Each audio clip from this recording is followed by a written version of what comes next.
إلى حين تحقق وقف العدوان والاستجابة للمطالب الفلسطينية، المقاومة ستستمر في حماية شعبنا الفلسطيني مواجهة العدوان الإسرائيلي المتواصل. אנחנו הוכחנו בימים האחרונים שאין וגם לא תהיה שום חסינות למי שיורה על אזרחי ישראל.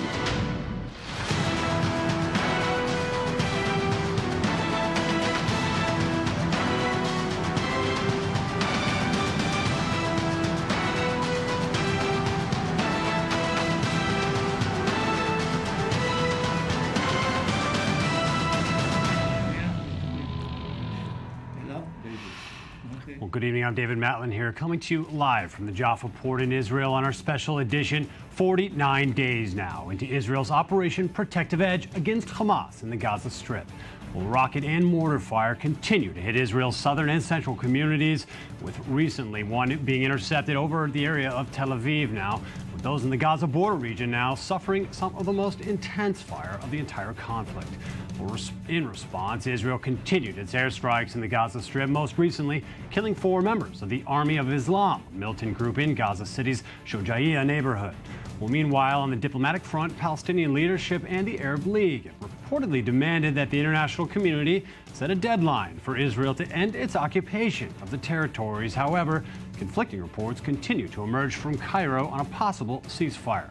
Our correspondents are standing by in the field now from the Gaza border. We have Shai Ben Ari, Julian Balul, and Sami Abu Diab. And now also in the southern Israeli city of Ashkelon, standing by are Daniel Roth, Maxime Perez, and Amjad Abu Arafeh, again from our English, French, and Arabic channels. Now, with us on set in the studio now is Dr. Oded Eran, Israel's former ambassador to Jordan and the EU, Danny Ayalon, former deputy foreign minister of Israel and ambassador to the United States, and Yoav Limor, military analyst for Israel Hayom. Thank you all for joining us here on this special edition. We'll come back to our guests in just a moment. First, we go to our correspondent, Shai Ben Ari, now, who's standing by on the border between Israel and Gaza. Shai, what's the latest now from there? I understand it's been a quite eventful evening. Yes, indeed. Just a little while ago, a few minutes ago, we actually saw a situation developing not far behind us. We are on the outskirts of one of the kibbutzim, basically in the border area near the northern Gaza Strip. And basically we could see in a neighboring kibbutz, we could see a number of mortar shells fired towards that kibbutz and landing on the outskirts of that one, where we also know that a fairly large IDF force is stationed. Apparently they were the target of a mortar attack, or a round of mortars, a number of them fired towards the direction of those forces. And we could actually hear in retaliation, apparently, gunfire being fired apparently into the Gaza Strip. This is something that ordinarily over the past few days we've not been hearing gunfire, naturally because the IDF does not have any forces inside the Gaza Strip since the ground incursion for now has ended. We'll see if it begins again. But we were hearing gunfire a little while ago. Apparently, we're talking about a location where it is possible for the IDF to open fire from within Israeli territory into the Gaza Strip. That was apparently a situation which lasted for a number of minutes. We could see a number of mortar shells landing in this area. Basically, you see clouds of smoke rising up from the dust and the agricultural fields surrounding this area as a result of these mortar shells landing. And then we could hear gunfire and actually see a number of armored personnel carriers also making the rounds in this area. A sort of situation developing since then. It has quieted down a little bit, though we did see a launch of a rocket. May have very well have been the one that was apparently intercepted over the Tel Aviv area a few minutes ago. Well, Shah, you've been out there covering this conflict for us nearly every day and night now since the conflict began. Can you tell us now what's your feeling on the ground in these areas as word spread that at least something around 70% of the area's residents now have left the area? Are you feeling that lack of presence there by people? Is it quiet out there? Certainly, it's very quiet. For example, in the kibbutz where we're standing, we understand that only about a third of the inhabitants of this kibbutz are actually here at the moment. It's very empty, and you can we can see the houses around us, basically very peaceful, and very few people are actually here to talk to us. But those that are here, are of the very resilient type, the people that can actually find it in themselves to live under these kinds of conditions. We're talking about very special kinds of people. But basically, we've heard a lot of complaints also towards the government regarding regarding the directions and the directives given to people living in this area. There's a lot of confusion. Not a lot of people know exactly what is expected of them when it comes to living under these conditions, if they are expected to leave, if they're expected to come back. There aren't a lot of clear messages coming out of the government offices regarding these issues, and I think that's a source of much of the criticism being pointed towards the decision makers in Jerusalem. Well, Shai Ben-Ari, thank you for the report coming to us from the Gaza-Israel border. Now we'll come back for more updates later on. Well, Yoav in studio now with us. What's the latest? Now we hear reports of gunfire along the border now, again targeting some airstrikes, targeting militants in the Gaza Strip today. What's the latest on the military front? There is the fighting keeps on going as it has been going for 49 days now. I mean, Israel and Hamas are fighting. Hamas keeps on pouring rockets and especially mortar shells on the kibbutzim alongside the Gaza border. And Israel keeps on striking Gaza. We've had over 50 strikes since noontime. So Hamas pays a price, but it is hard to feel that from the Israeli side. But the only game now in town is waiting Khaled Mashal again for maybe the 50th time. Everyone anticipates what Khaled Mashal is going to say, what he's going to do. All of the Palestinians agreed to go back to Cairo. Israel agreed to go back to Cairo if the terms will be right. And everybody expects to see what Khaled Mashal is going to say, whether he's going to agree or not. There is a framework, an Egyptian framework for a ceasefire, which means it will be this time, unlike the previous times, an open ceasefire, which means it will have no deadline. It will be forever. As long as the Egyptians care. Israel will open all crossing points with Gaza. It will allow fishermen from Gaza to go and fish in the sea. And then the sides will start meeting in Cairo, dealing about the Rafah crossing point, which is an Egyptian deal. It has nothing to do with Israel. The Egyptians want Abu Mazen's people to control that crossing point. And later on, Israel will bring on its demands, for example, the release of the bodies of the soldiers that were killed during the operation. Hamas will claim for the port and the airport, etc., etc. But it will begin with an open ceasefire. Israel agreed.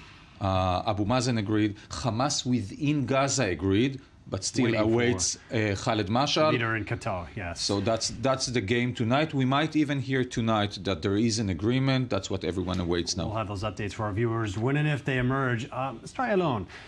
If, as we are now hearing reported, that Israel is ready to accept these conditions and the proposal put forward by the Egyptians on the negotiating table, how does Israel frame that so that it doesn't appear to be a given to violence and terror? In other words, how do they frame that not as a victory for Hamas? Well, David, if indeed these are the terms, open-ended negotiations with only opening the crossings, which was the case before the entire operation started, whether they get 3 miles or 6 miles distance for fishing, it's almost marginal. So I would say that at the end of the day, if these are the terms, Israel is not losing at all, and Hamas, all their demands, especially establishing a port, seaport, and airport, are not even going to be discussed. Firstly, certainly not in the first phase. So I think that the people of Gaza are smarter than that. They will realize that it was a real blow to them and to Hamas, not only militarily, but also politically. And this is something which is very important for Israel, for Egypt, and for Abu Mazen as well. And I believe that this coalition will make sure that this will be the terms and this will be the only game. Well, Dr. Iran, how, as we've seen the Israeli strategy now shift in this week, specifically to some targeted killings of some high-profile Hamas leaders now, from the head of their finances to targeting Mohammed Deif, the head of their military wing as well. Do you believe that that strategy and the success, recent success of some of that strategy has led Hamas now to be more willing to accept the ceasefire? Has that influenced the situation this week more dramatically than the previous 5 weeks of fighting? I think that it does influence the situation, but very marginally. The two sides, Israel and Hamas, have a problem how to portray the end game as a success. Hamas is to show that something dramatic has changed since the beginning of the operation, meaning that basically the siege has been lifted. For Israel, it has to show that the supply lines that operated before are cut. That is to say, there's no more supply from outside, that whatever can be demilitarized will be, and it will be monitored and guaranteed by some sort of an international arrangement.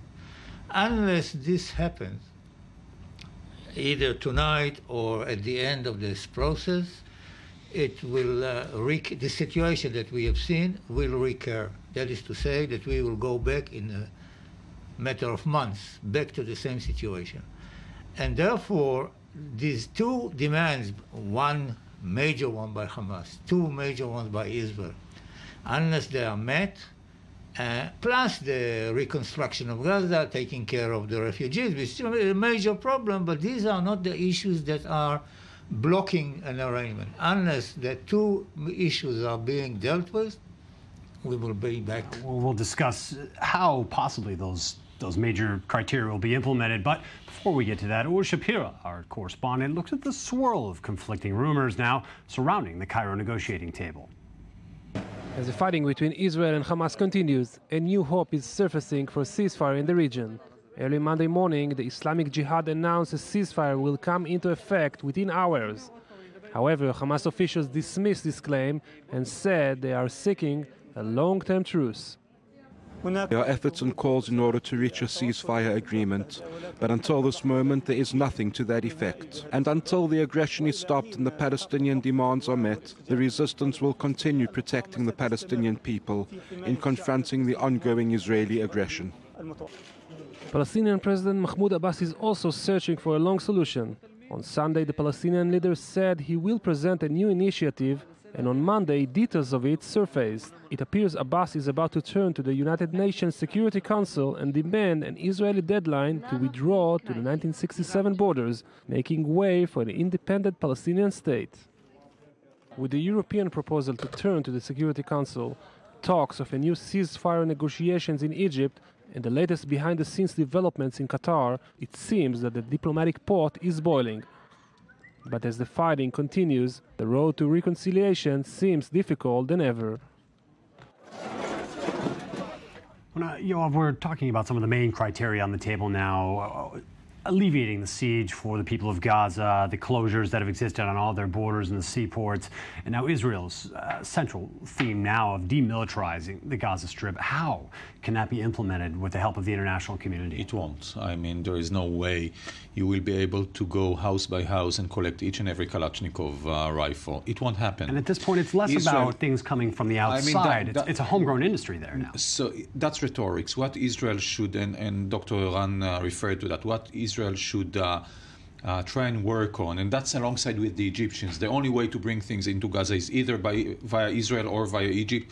Israel has to try and get to the point whereas ammunition and machinery, which is being used to manufacture rockets, etc., won't be imported into Gaza. As long as Israel is successful in doing so, Hamas will stay in a level where it is very hard for it to regain the power that it had before we went to the operation to Protective Edge. So that's the main thing that Israel needs to do, but that's bilateral between Israel and Egypt. Hamas is not aside to that.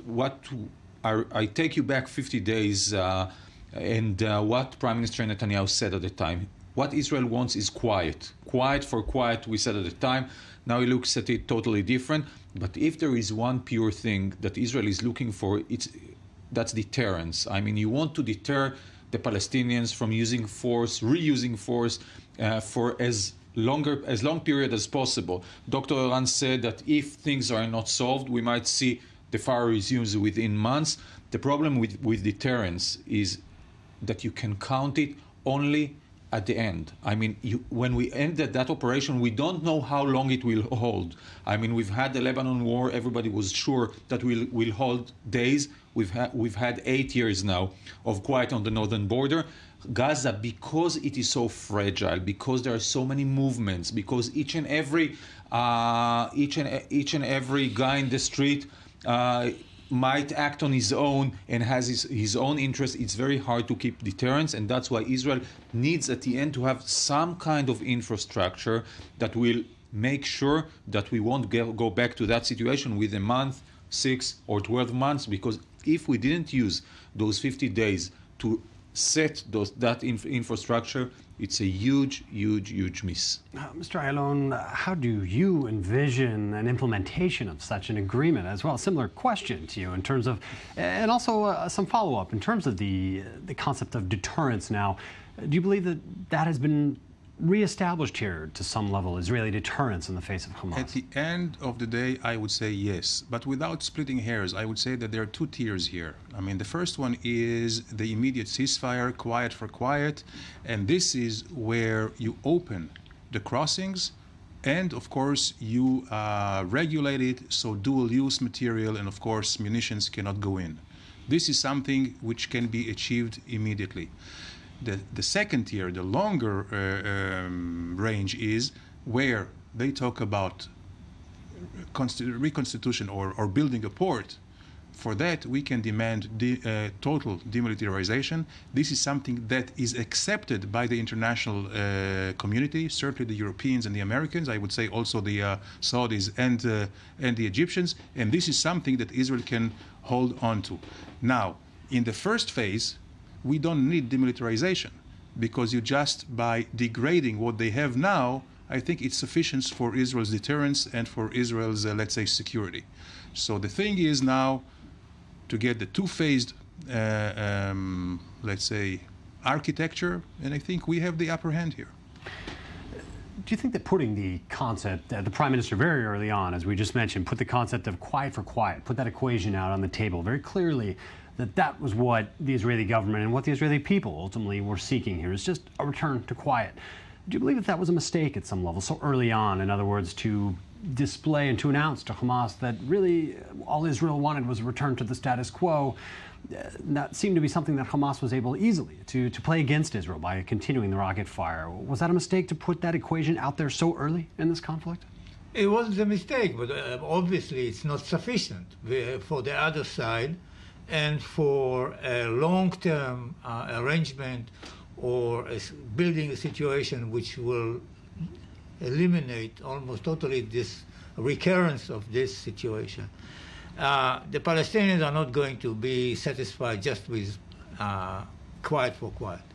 They ask for more, and the question is whether we, Israel, can find a way to meet some of the demands, not all of them, but some of them, which will enable the other side to say, well, we got something for what we have tried to do.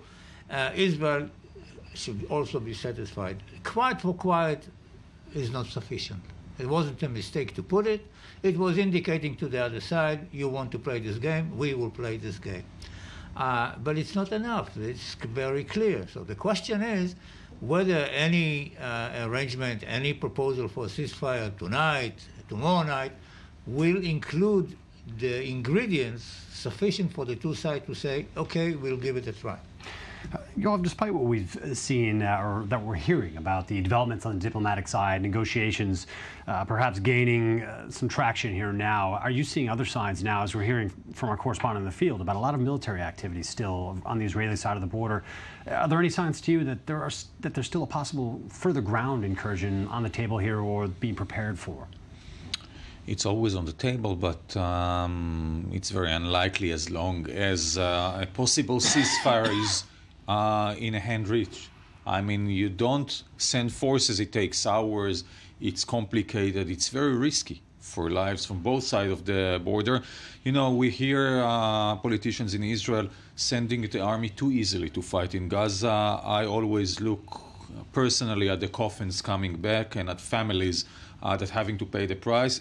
This should be the last measure. I mean, armies should fight if they have to fight, but not as a first measure, but as a last measure. So yes, it is on the table, and if Khaled Mashal keeps on playing his cards very hard and not agreeing to any conditions, Israel might need to use it tomorrow, in 2 days, in 3 days. But if you ask me, is it likely Are we likely to see it? The answer is no. I mean, Israel is not interested. Israel is interested in closing that story. And I agree with Dr. Iran in one thing. I said here last week, Hamas entered that round of fighting from the lowest point that it has ever been in since it was created in 1987. It didn't have money to pay salaries, and the crossing points were closed. Hamas can't afford to himself and to the people of Gaza who paid an unbelievable price. There are 300,000 refugees within Gaza. It cannot go back at the end having nothing. So if Israel wants to close it, it needs to give Hamas something. It's hard to hear it in Israeli ears, but that's the only way to do it. Otherwise, the only option is to go inside and take over Gaza. That's the other option. Well, the conflict has continued violently here now. The Erez border crossing between Israel and Gaza is the route for Palestinians in the Strip to Israel, often for medical treatment or to the West Bank. But like the entire border region, it's been under fire during the recent conflict. Well, I-24 News correspondent Tal Shalev went there. Only a day after a mortar shell attack seriously injured 2 people, the Erez border crossing is back to business. The situation in Gaza is extremely dire. We had a very hard time getting out. There is fire and bombings everywhere. The destruction is increasing. There are bodies on the streets. The Erez crossing is one of the 2 crossings between the Gaza Strip and Israel. While Kerem Shalom handles goods and trucks, Erez is the gateway for people moving from Gaza to Israel and the West Bank. In July only, more than 3,000 Palestinians left Gaza via the crossing, including medical patients and their companions, aid workers, and journalists. I come here to have a treatment to the hospital. Situation very difficult. You know, war, very,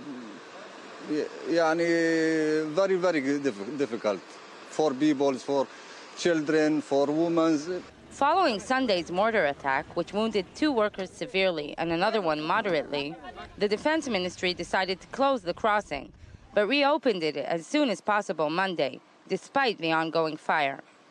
Around 30 Palestinians passed through, mainly on their way to medical treatment. Over 4,500 Palestinians passed through, among them over 2,500 for humanitarian needs.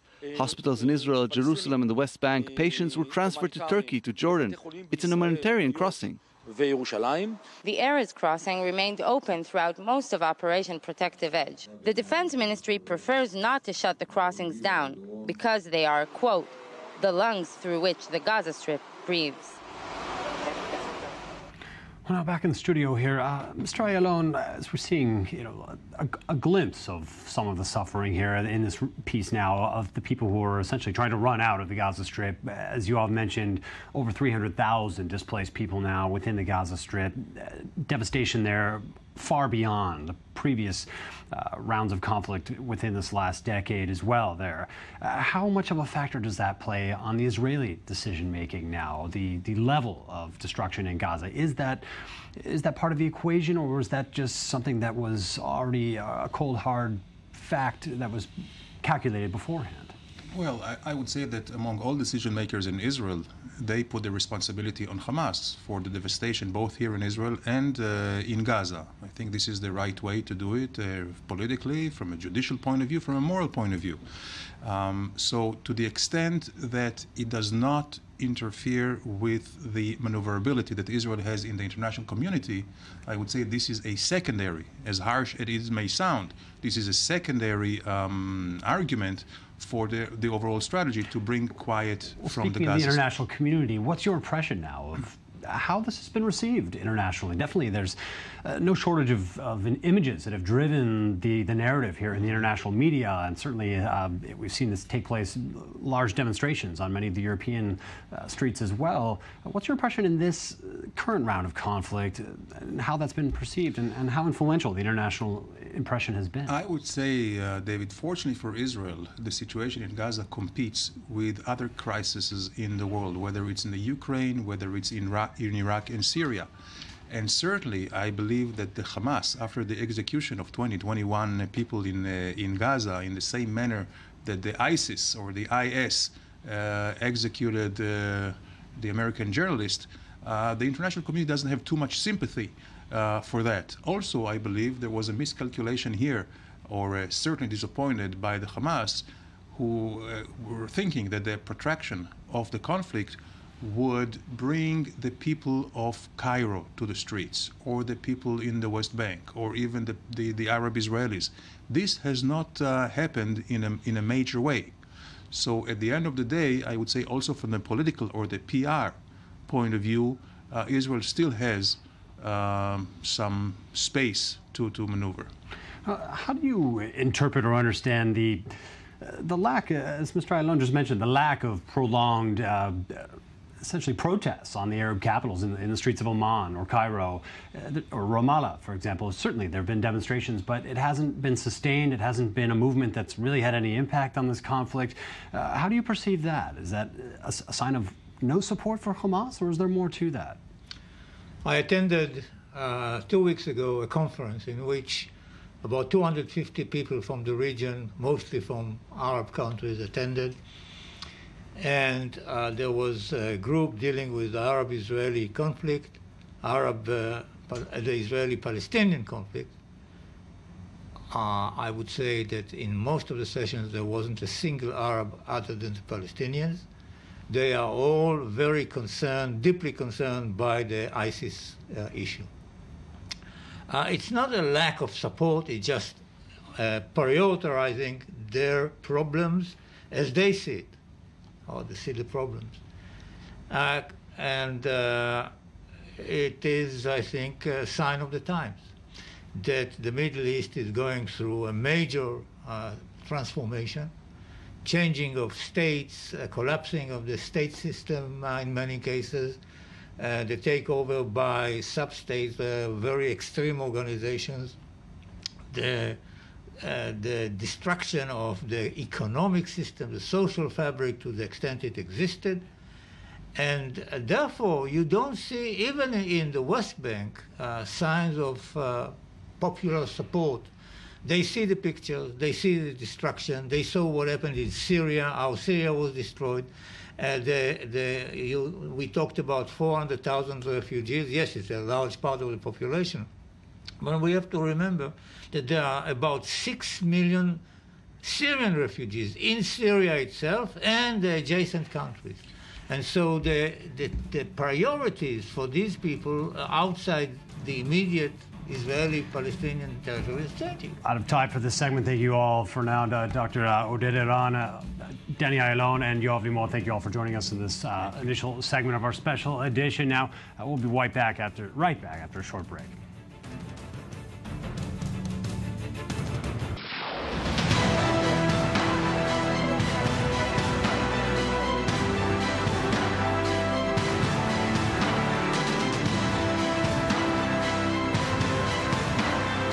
إلى حين تحقق وقف العدوان والاستجابة للمطالب الفلسطينية، المقاومة ستستمر في حماية شعبنا الفلسطيني مواجهة العدوان الإسرائيلي المتواصل. אנחנו הוכחנו בימים האחרונים שאין וגם לא תהיה שום חסינות למי שיורה על אזרחי ישראל.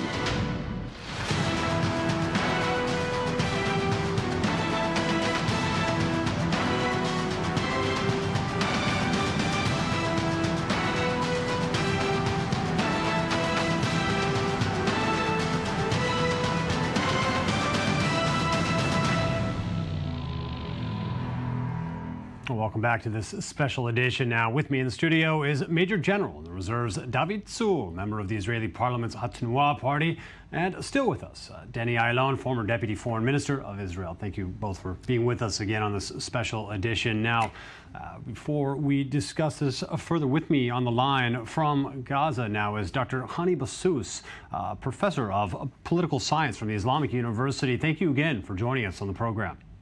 You're welcome.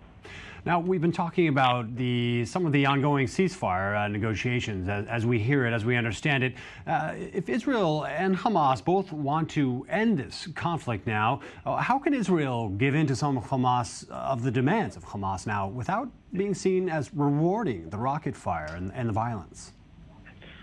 Well, in fact, the demands made by Hamas, they're made by the Palestinian society. The demands simple and based on a humanitarian need. to lift the siege and to rebuild the Gaza Strip and to end all kind of attack on the Gaza Strip. And you know that in Gaza we have 1.8 million Palestinians have been living under siege for the past 8 years. That made life so difficult for people to be able to sustain social activities and political activities. So now I think time has come in which I think the kind of ceasefire which Palestinian and the Israeli side would reach in the next maybe few hours would have to meet these demands, because when we talk about such fact, we have more than 10,000 Palestinian homes were completely destroyed. How are we going to build them in Gaza? That would take time and would need building materials. When you talk about freedom of movement, people in Gaza were not able to move in and out of the Gaza Strip freely. Many things are needed in Gaza, supplies, not only in food, materials, and so on and so forth. So these are the basic needs based on the humanitarian aspect of people in the Gaza Strip. So I think the demands made by the Palestinian society as a whole, not by Hamas, and you could see that in Egypt, the Palestinian delegation consists of all Palestinian factions, including Hamas and including Islamic Jihad, and led by Azzam al-Ahmad, who is the Fatah leader. So such unity which Palestinians have today based on those humanitarian demands, and I think that maybe in the next few hours, maybe in the next few days, kind of a ceasefire agreement would be reached between the two sides through Egypt. Well, let's talk about these ceasefire talks some more now. Egypt has been attempting to mediate these talks really almost since the beginning of this conflict now, so far unsuccessfully, despite the many rumors flying around now. But they're not exactly an impartial or an honest broker in these talks now. In your opinion, the various powers or countries that have tried to insert their influence, Egypt, Qatar, Turkey, who should be or would be the best to negotiate a ceasefire here? I think the best who can meet the demands of the Palestinian society, it doesn't matter if it's going to be Egypt or Qatar or Turkey. And this was stated by all Palestinian factions, including as well Hamas and the Palestinian Authority chief, Mr. Mahmoud Abbas, saying it doesn't matter who is mediating, despite the fact that Fatah prefer Egypt and Hamas prefer Qatar and Turkey because of the political link between them. But the fact is, any of those countries can mediate such ceasefire between the Israeli and the Palestinian talks, between the Israeli and Palestinian side, and can achieve these demands for the Palestinian society in Gaza. They are welcomed by the whole Palestinian people. So I don't think we have seen much differences, at least for the past few days. For the past few days, we have seen Mr. Mahmoud Abbas was in Qatar. He was talking to Khalid Mishal, and he was talking in Egypt as well. He was talking to the Islamic Jihad, and he talked to Assisi as the president of Egypt, talking about mediation and how things could be done in the best way, even though the gap between Egypt and Qatar is so wide.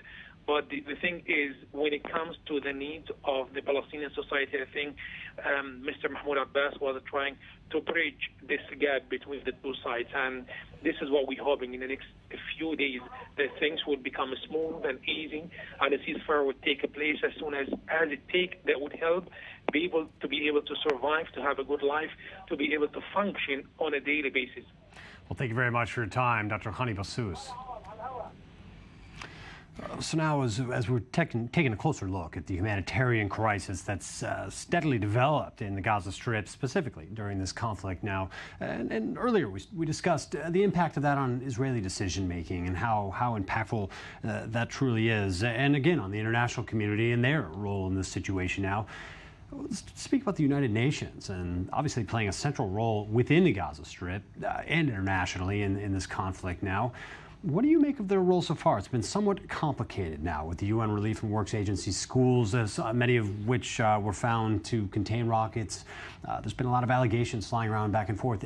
Is the UN complicating things more than they're doing good in terms of, it's hard to say, in terms of this conflict or in terms of the actual situation for people in Gaza?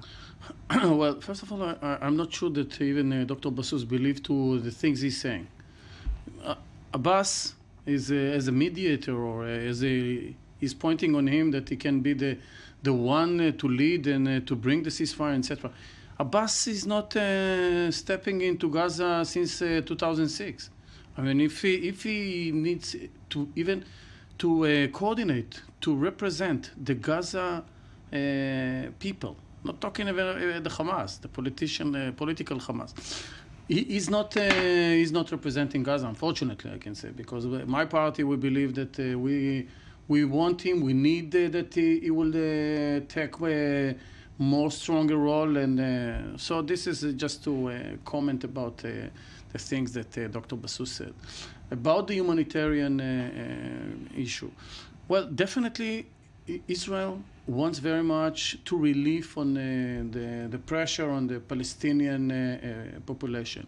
I don't think in the history of war there is kind of example that we are in a war with Gaza, because Hamas was elected as let's say the legal government, and since then they became they were all the time terror group, but they were kind of a dictator regime. And unfortunately, I must say that the Palestinian people are kind of trapped there, or like hostages maybe. Most of them want different probably regime, but they can vote it in a democracy way. Israel supplying most of the goods, the electricity in a war, in the time of war. This is something which you can't see not in any other place in the world. Only yesterday, the Erez checkpoint was, yesterday or 2 days ago, the two taxi drivers were badly injured. When they came to take injured Palestinian people to bring them to hospitals in Israel. About a week ago, it happened in the checkpoint of in Sufa. So we're talking, and this is humanitarian supply was supposed to come to Gaza, and they were monitored by which has happened many times over the years. Definitely, it happened truck drivers driving trucks into the Gaza Strip. So about the UN role, definitely the UN maybe is thinking that they are supporting the Palestinian people. Unfortunately, they recruit Palestinian people, who most of them are kind of or forced to collaborate with the Hamas, or some of them are even doing it with a big passion and belief. So we see that they're shooting from school. Yes, the kids, Daniel was killed by motorists who came from school in Gaza, and we saw that they're shooting from hospitals of the UNRWA. So when we're talking about humanitarian issue, definitely the UN and how to control the money coming or the support and all the humanitarian aid should be more transparent, more. Mr. Ayalon, do you believe that the United Nations at some level has acted irresponsibly in terms of how they've inserted themselves into Palestinian society, specifically in the Gaza Strip? Well, the short answer is yes. If I look, from a bird's eye view, take it more from a comprehensive view, the United Nations has been less than effective, I would say almost damaging, because mainly of the double standard. And I'm not just talking the double standard that they single out Israel because of the Arab majority in terms of condemnations, whether it's in Geneva, in the Human Rights Council, or in the GA, General Assembly of the United Nations. Look at the refugees issues. All refugees of the world are being treated by one UN organization, the UNHCR. Whether they are in Bosnia, whether they are in Darfur, whether they are in Nigeria, now 6 million in Syria and Iraq. And then you have the Palestinians with one specific organization dedicated only to the Palestinians, the UNRWA. So there is such now, with the new development on the ground, I think that there should be rethinking and streaming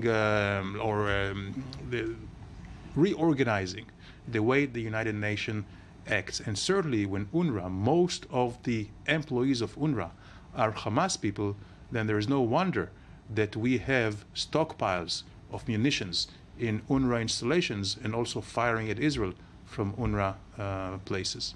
Well, let's shift the discussion now somewhat to internal Israeli politics and how that's played out throughout this conflict, and specifically this week as the Prime Minister issued some harsh words, not directly, but towards certain ministers and about any words of dissent. Well, most recently now, we've seen some politicians come out in response. Instead of attacking the Prime Minister, it seems they've come out in criticism of the Chief of Staff, Benny Gantz, who himself in uniform, in the role of leading Israel's military, can't really fight back on any of those accusations or isn't able to publicly respond. What do you make of this sort of infighting now among Israel's top brass? Well, first of all, unfortunately, I must say it, this is our democracy. So sometimes our enemies, or when somebody's looking from outside, is kind of interpreting differently. I don't like it. Me personally, I don't think that, definitely not against Benny Gantz, the Chief of Staff, which I think is very much admired. And I think even there is some criticism on some of the actions which maybe the military could do different by the thinking of or the people, or that in Israel everybody is, even if he was a sergeant, so he's expert in counterterrorism. So with all the respect, I think we have to give the credit to, we have a great Chief of Staff, our Minister of Defense, who was Chief of Staff.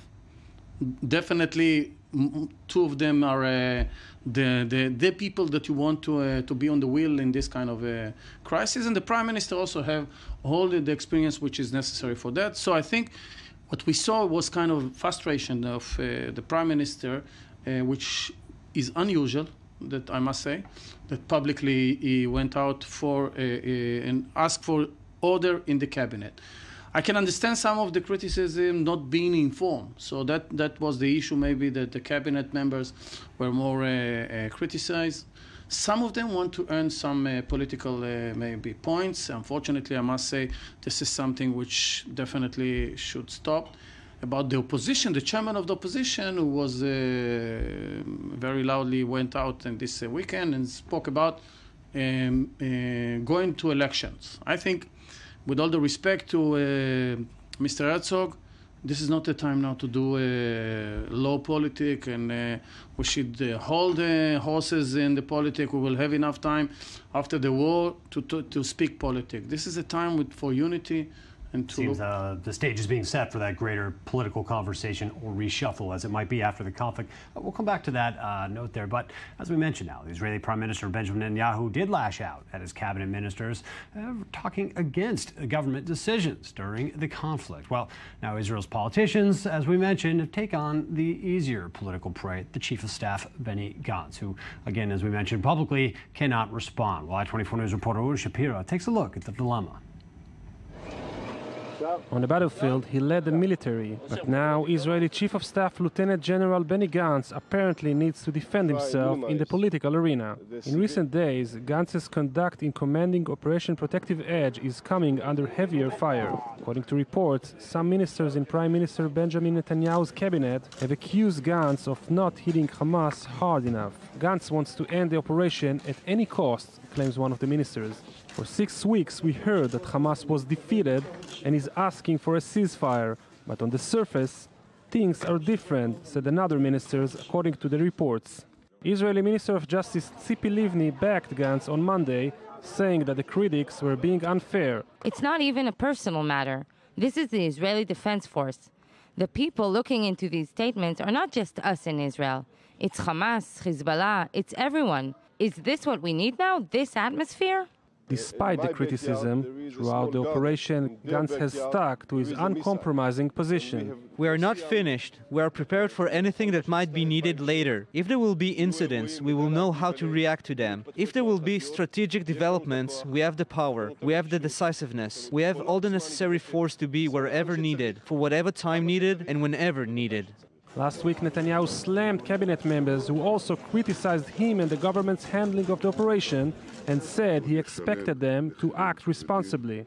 But it now seems that after the military operation in the Gaza Strip ends, another battle awaits Netanyahu and perhaps Lieutenant General Gantz too, the battle to keep their positions and their public status. Australia, do you believe that this has been a display of some sort of fracture within the Israeli decision makers, or is this a natural part of any democracy at war to disagree and have these kind of conflicts? Well, I think it's more than just a natural process of democracy. I think it's very low and little politicking, which is, I think, unprecedented. I think it's the first time that we see this kind of politicking in times of war. But we shouldn't get confused. It's not the real decision makers. There is no friction whatsoever. Actually, there is an admirable way where the Prime Minister, the Minister of Defense, and the General Chief of Staff work together. And I think they have shown a lot of great results. But the other ministers who are, I would say, in a cowardly way, you know, are trying to attack and get some, I would say, get some brownie points or get some collecting votes. This is something which I don't think will stick. The public is much more mature and understanding and can really distinguish between real criticism, which is to improve the situation, and just little politicking. But I would like to say that to assure my friend, member of Knesset, Dudu Tzur, I don't see elections soon because there is no interest among coalition members for elections. As unnatural as this coalition is, in terms of right and left and everything in between, no one wants elections because all of them will stand to lose, except maybe one party of the national, what do you call it, the Jewish House. All others will lose. So I think this is a powerful glue to keep these opposing people together until, you know, that the storm will get over. Does this harm the central strategy of the government right now involved in a war, to have this, as we've been discussing, this political infighting, trying to gain some political capital for what might be a round of elections coming up soon? Is this harmful towards the central goals of Israel right now in this war? Well, it definitely doesn't help. I mean, I think one of the things, and I agree with Danny, saying that the elections are not behind the corner. A lot of outcome will come, I think, from how this conflict will end. More, maybe for the military actions, there will be some criticism, naturally, but it will be more discussion than political waves. But the main issue, I think, will be what will be decided from in Cairo or in the UN, and what kind of agreement we will have. The fact that negotiating with Hamas or giving kind of benefits or gain from shooting rockets and using violence to have to earn some political major political targets, this can be a very big crisis on the government, let's say airport or seaports, etc. I'm not talking about opening checkpoints and say this is something which definitely we agree even in 2012, and this is something for the humanitarian issue, not for giving Hamas or going to 67, let's say. What Abbas spoke... Making a broader agreement with the Palestinians. Yeah, exactly. Do you have the sense now that some of the more hardline politicians in the parliament are just waiting to see what the conditions of whatever might be signed, some ceasefire agreement is, and just ready to pounce on that and criticize it no matter what essentially comes out on the paper? It's very complicated. First of all, inside the Likud, the Prime Minister have a huge problem inside his party. And they're not talking about the other parties, which are Lieberman or Bennett, which are kind of... Saying within the ruling party, the Likud, the Prime Minister has his hands full. A huge problem that he have to make the discipline, first of all, in his party. And speaking about that, I mean, now he lost the majority even in the Knesset. So he's got the same seats like Lapid, and that's going to be very interesting to see. Although I agree with Ayalon again that the glue is more in interest than on mutual views or ideologic. Let's shift this discussion somewhat and talk about Prime Minister Netanyahu's connections, as he's got these issues, conflicts within the government now. He seems to be fighting off some of the hardliners right now who are working to criticize him. Also, the other night, he mentions a strong coordination with the United States, a strong backing from President Obama and John Kerry now. Does that position him well internally within politics here? Is that a relationship that's being looked at closely by the Israeli parliament, how the Prime Minister manages the United States or his relationship there? Absolutely. The Israeli public understands the importance of the United States to Israel, this alliance, and if there is any friction at the top, it actually hurts a prime minister. So of course it's his interest, first of all, not to start any friction or any misunderstandings with the American president, and certainly if it happens and erupts, to get over it as soon as possible, and certainly to broadcast, I would say, to the people that things are going well.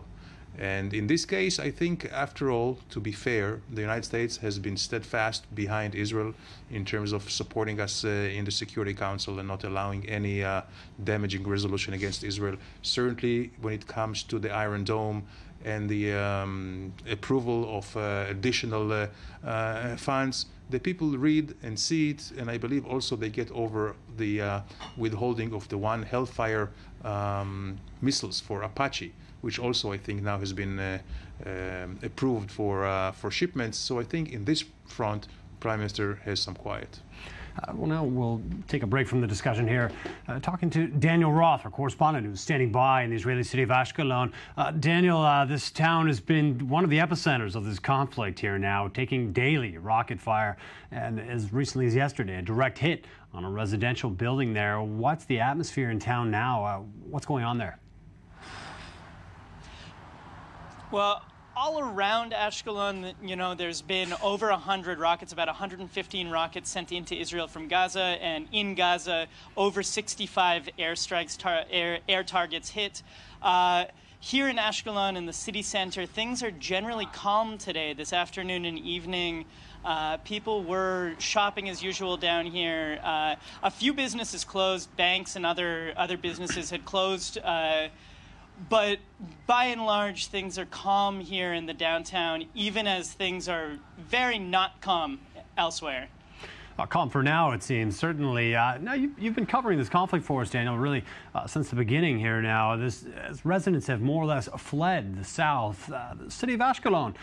Are you feeling the lack of residents there now? Are you feeling an additional quiet on the street that's a bit unnatural? I'm sorry, I think you got cut off there in the middle of the question. Can you being located question? In the city of Ashkelon there, Daniel, are you feeling the fact that many people have fled the town? You mentioned some businesses closed. Are you feeling that fact that people aren't there anymore? Yeah, it's definitely more quiet than usual. In 2012, it was very much like this during that operation. This is much more prolonged, though, and it is very quiet on the street. Here again in the city center, you can see along the corridor here of shops, there's a few open and many closed. Part of that calm is definitely that the city's been cleared out, and you know, the talk of the town right now is in just a few days, school starting, and whether or not it's actually going to open in a place like Ashkelon that experiences red alerts on a regular basis. Well, thank you, Daniel Roth, our correspondent in Ashkelon, with an update there about what's taking place in the city now. Well, as we're talking about, some statistics have said even 70% of the residents surrounding the Gaza Strip have fled or are gone. Essentially, many homes empty, many businesses closed up, shuttered up for this conflict. In terms of managing that home front in these times, is there any risk from the perspective of the police or just maintaining order in these areas of some sort of civil disobedience or disorder, of break-ins to the homes, of anything like that taking place? Is that an issue for the police? It's not an issue. It's almost not an issue. I can tell you, first of all, Ashkelon is my hometown. Secondly, I was there, and I must tell you that people were out. Most of them didn't live in Ashkelon. It's true that the villages, the small places, much closer to the Gaza closer, Strip, of course, and most of the kids, the women, left to relief and went back. And we heard that some of them even came earlier. Then they were missed maybe directed. But anyway, most of the villages, the men's working out in the farm or in the small business had to hold those business. So I can tell you that definitely it's infecting. Economically, it's infecting. But I don't think this is something which will be crucial for our standing. The public have the passion to stay there and to hold, but they need also to understand this is that it's going to a strategic solution. And it's part of a greater mission. Exactly, and they feel that they are part of it. I can tell you as a kid in '67 that I remember the shooting in Gaza. And I was in the 6-Day War. You're talking about. 6 Days War. I was a kid in Ashkelon, running into shelters, and my parents were going to walk, coming back, and the main concern was that they're going to invade to Ashkelon. This is a very hard memory which I have as a kid, 8 years old. And you're seeing some of this on a certain level repeated today. Exactly. So we're still fighting for our freedom, and. Thank you very much for your time, David Sewell and Denny Aylon. Of course, always good to have you both. And thank you for your contribution here. Again, we'll be back after a short break. Don't go anywhere.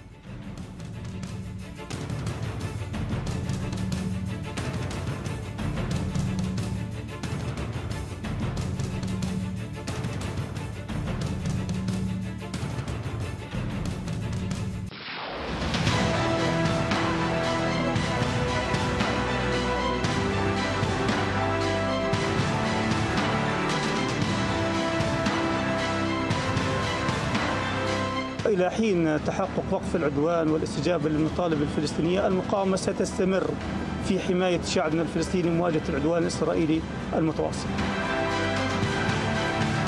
אנחנו הוכחנו בימים האחרונים שאין וגם לא תהיה שום חסינות למי שיורה על אזרחי ישראל.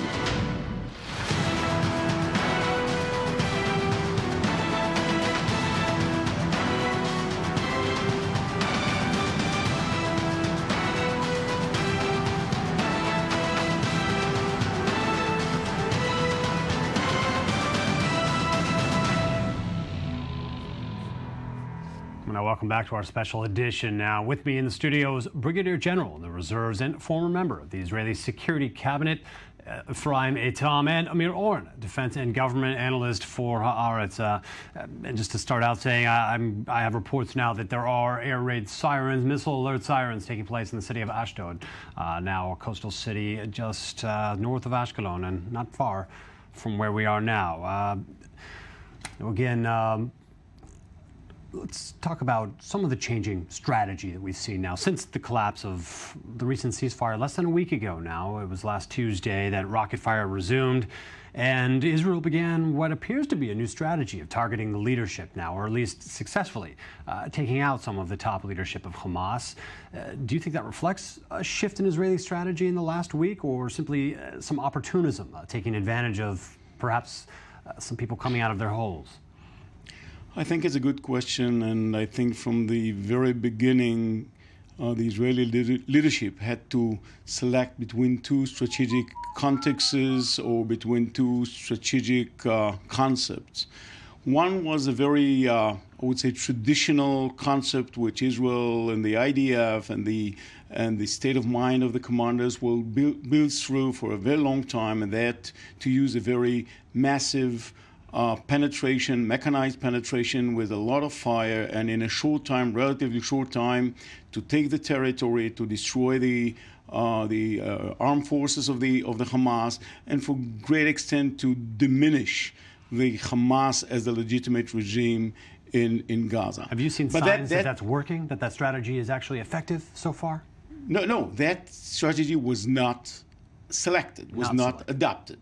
So another strategy, which I'm not sure that the decision makers in Israel really thought about, but is the only context which you can give them or provide them in order to avoid the limbo, the I would say the state of mind limbo which they are now in, and that strategy of blockade. Strategy of blockade has a long history and some history of success, even in the modern wars. I remind you the 6th Army of Paulus in Stalingrad, the 3rd Army of the Egyptian Army in Yom Kippur War, even Gush Etzion, our Gush Etzion we surrender, and our old city. So blockade strategy has some fruits, but you need to know what the strengths and what the weaknesses of such strategy. First, it takes a long time. In order to have an effect of defeating the enemy by blockade, you need a long time, which Israel always thought we don't have. And the price has been paid year after year for that strategy. We'll come back to this point in just one more thing. You need to be very tough for quite a long time about the suffer of both soldiers or fighting elements and civilians. And the people, which we'll talk about right now, actually, because on the line with us here on the phone from Ramallah is Dr. Abdallah Abdallah, a member of the Palestinian Legislative Council. Thank you for joining us on the program. Okay.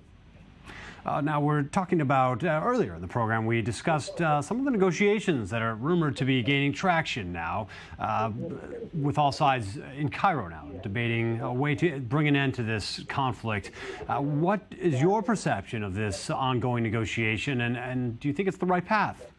I think what is needed now is a strong leadership in Israel, and Israel have to not keeping banging head against the wall. They couldn't achieve any of the goals they started this war to achieve, not dividing the Palestinians, not to control the Palestinians and give them the time they thought they will and lead them to surrender. So I think the Israeli people need a new de Gaulle, and that is to be found within the leadership of Israel, if not this leadership. Israel has one way out of this mess. No one can deny the situation your people are in. The state of fear is spreading not only in the environs of Gaza, but they're spreading even in the farthest city of Israel. So the best way is to really deal with the root cause of this conflict, which is the occupation. Well, how, in your opinion, can Israel avoid another round of conflict? How can another round of conflict then be avoided going forward, where Israeli civilians don't endure over 3,000 rockets and missiles fired out of the Gaza Strip? How can that be prevented? You expect to how many Palestinians you killed? How many Palestinian homes you destroyed? How many facilities? How many people were detained in the West Bank, where there is no rockets? More than 1,500, including 36 elected members of parliament, were arrested. With no criminal case against them. There are houses demolished.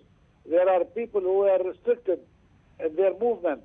And you expect the people to lie down and claim that? You have to expect, if you corner a cat and if you expect him to crash back at you. So Israel has to abandon its power strategy.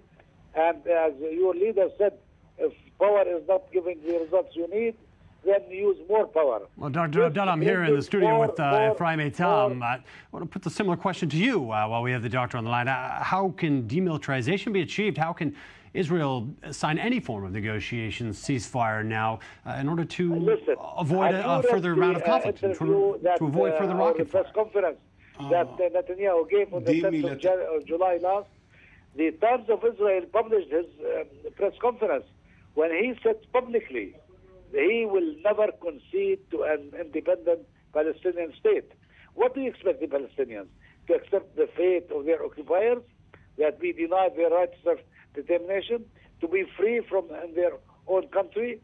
This is a recipe for continued trouble, continued scare among your people.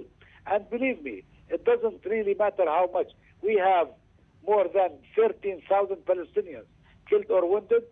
Let there be another 13,000, but we will not give up. Do you agree with Dr. Abdallah that all their options were exhausted here? Even among your talks led nowhere. Allies, the Americans. The idea that you're putting forward here, that basically this is the only option left to the Palestinians. The only option left is sit down, go achieve peace, end your occupation of another people. We are in this country. This is our country. This is our land. This is our destiny. And we are not intruding on others. It is you who are intruding on us. You are coming day and night to control our lives. And that is not for your good. It doesn't give you even a name among the Jewish communities abroad. Look at these demonstrations that are coming from every city, from London to New York, to Washington, to Chicago, even to Oakland, California. Many of those who are opposed to your criminal acts against the Palestinians, many of them are of the Jewish faith because they are sticking to the Jewish values. If you were really Dr. Abdallah, if you will, just give us a chance to respond to some of the many points you've made here, Dr. Abdallah. If you stay with us just for a moment here, joined by Ephraim Eitam here, who has some things to say here. Yes. All what I want to say is, first, demilitarization of Gaza will go and will happen only through a military destruction of the armed forces of the Hamas. At the moment negotiations will start, at the moment there will be a ceasefire, there will be no demilitarization of Gaza. Let's be honest about that. And to expect or to believe that the Hamas will give up its armed forces deliberately, it's as though to believe that Israel would have give up the IDF after Yom Kippur War. It doesn't make sense, and we have to tell ourselves the truth. You have a question for Dr. Abdallah, perhaps listen. counter a point of his. This is the wrong approach you're taking. You are claiming that you are only attacking Hamas. That is damn wrong. You know, you killed children, you killed women, you destroyed water pipes, you destroyed the generation of electricity. I really want to say you only use Hamas because Hamas had a bad name around the globe. But you are destroying your own image. Until Hamas will continue to be the ruling power in Gaza, there will be no civilian future for the people in Gaza. That's also something we have to know very sure. You cannot rebuild Gaza. You cannot. No way. You can rebuild Gaza until the hands which get all the materials and Dr. all the Abdallah, money can you hear us? are the hands of Hamas. So even for the sake of the Palestinians in Gaza, we have to come to the end state of this round in a way that Hamas is not a partner anymore, as it is not a mediator between the support of Gaza and the people there. And you know what? Even morally, they don't deserve to be regarded as a responsible ruling group anymore after what they did with their own people. I want to say one more thing, which should be, beyond all kind of stories we tell ourselves. Nobody will replace Hamas until we defeat Hamas. So even for those who have all kind of plans for the day after, Abu Mazen, international forces, that will be only through the IDF by a decisive victory on the armed forces of Hamas pave the way for those alternatives. Otherwise, it's Hamas, then the preparation for the next round are already ticking. One more thing, which I want to emphasize. Many people ask me, what will happen? Dr. Abdallah, are you responding to your... defeat one Palestinian child, let alone an army that is firing rockets day and night in your own cities. The best way for you, if you want to be rational, if you want to be reasonable, then come to your senses and sit down with the Palestinians. Bring the clerk from your midst, bring a de Gaulle from your midst, and then come make peace with your neighbors, the Palestinians. Only then you can feel free from scare, you're free from fear, free from all the things that you are... To negotiate an end to the conflict. We'll discuss that more. Dr. Abdallah, thank you for your time on the program. Okay. Yes, sorry, a difficult conversation to manage. I want my colleague Amir to speak because he's one of the most reasonable and smart experts in Israel, which I always enjoy to hear. I want to say one more thing. People ask me, what will be at the day after? By the way, the day after has been started to be discussed and negotiated before the first day of the war started. It became the mission, how to get out of the war, more than even how to win the war, or at least to come into a very clear-cut victory or result. I want to say one thing. What will happen in the day after, if we defeat the Hamas, and it's between us, right? There will be quiet. There will be quiet. You know, I still remember thousands of Israelis were killed through terror attacks from Judah and Samaria. It seems to be that Israel is doomed. You couldn't go to a coffee, you couldn't go to a bus, and that was something that people thought, you know, no way to deal with. The defense shield and the president of the IDF, and especially the Shabak, wherever they need to be, and the fence, just cut it.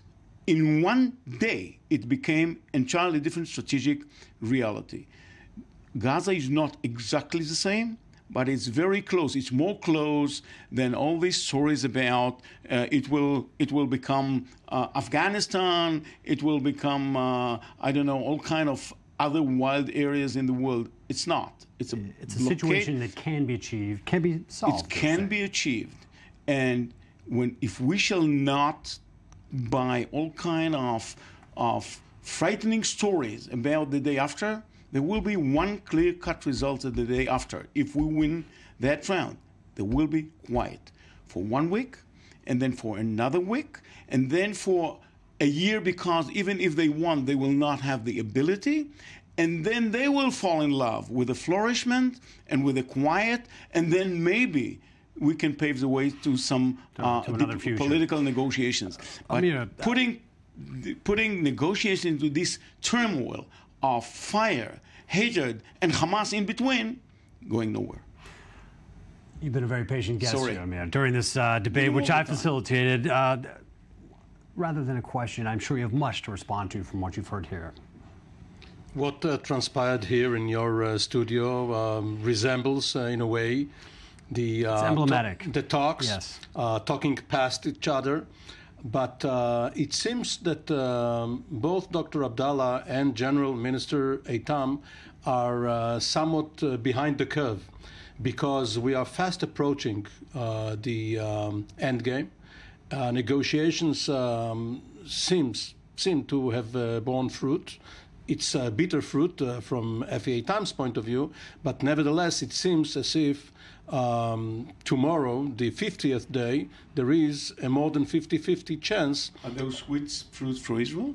No, but so it's not only for me. Yes, but you have been a member of the cabinet during Defensive Shield, and earlier... The operation in 2002. Yes, and earlier in the late 90s as the divisional commander in the south of Lebanon, a relatively successful one, admittedly, but nevertheless the strategy was not tenable for Israel. Holding the security zone did not bring Israel the peace and quiet it wanted, and therefore the incoming Prime Minister Ehud Barak saw fit to decide on unilateral withdrawal. So Israel has tried many forms. Since then, we have 3 rounds in Lebanon, very, very bitter, very bloody rounds, and we have that huge army on our northern border with 100,000 missiles, Amir. What was this security zone? We lost round about 20 soldiers a year, but that was not. I apologize for having digressed into Lebanon, and perhaps because Israel did not reach an agreement with the Syrian regime of Hafez Assad, it did not take place. But be it as it may, demilitarization, as you pointed out, is not in the cards, and Israel has already considered that.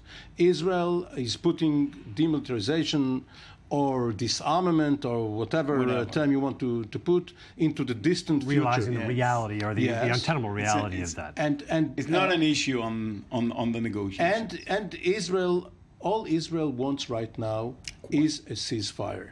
And therefore, Hamas is gaining the upper hand in negotiations, even though on the ground its losses are much bigger, perhaps 30 times Israel's losses. But this doesn't matter because the whole goal is political, diplomatic, strategic, and it's not a body count.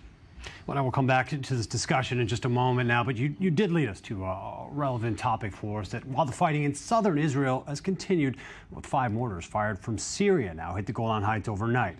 Well, the IDF estimated the attack was not intentional, but meanwhile, the Shiite militant group Hezbollah has been shown to have a detailed plan to actually capture the Israeli Galilee region. Well, I-24 News correspondent Ayman Siksek has more on whether the Israeli north is in danger currently. Following the firing of 5 mortars from Syria to the Golan Heights, the IDF said Monday this was probably not a deliberate attack, but rather stray fire from the civil war over the border. But how safe is the Israeli north, and for how long? Former United States National Security Advisor James Jones published a research in 2010 claiming that Hezbollah is training 5,000 fighters to take over the Upper Galilee.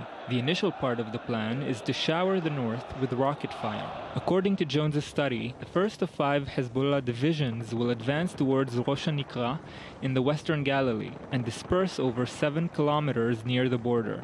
The aim is to eventually control Nahariya, the northmost coastal city in Israel. The second division will then move toward the town of Shlomi, some 300 meters east of Rosh HaNikra. The takeover of Shlomi is designed to allow Hezbollah fighters to access 2 main highways, namely Highways 89 and 899. At the same time, a smaller team will advance through the sea to Israeli coastlines in especially equipped boats. The third division will venture deeper into Israeli territory, specifically the Arab towns of Deir al-Assad, Be'na, and Majd al-Krum. The aim is for Hezbollah to be able to intercept the response of the Israeli defense forces on the ground. The 4th Division will then advance towards the southeast Kadisha Valley to take over the kibbutzim of Yiftach, Moshav, and Malkiya. This is meant to allow Hezbollah to fire rockets across the entire region. The 5th and final division is for strategic backup. Hezbollah is believed to have put the plan in place following the assassination of Ahmad Mournier, a senior member of Hezbollah, in 2008. Though Israel never assumed responsibility for the killing, Mournier was known to be a target of the Israeli Mossad since the early 2000s.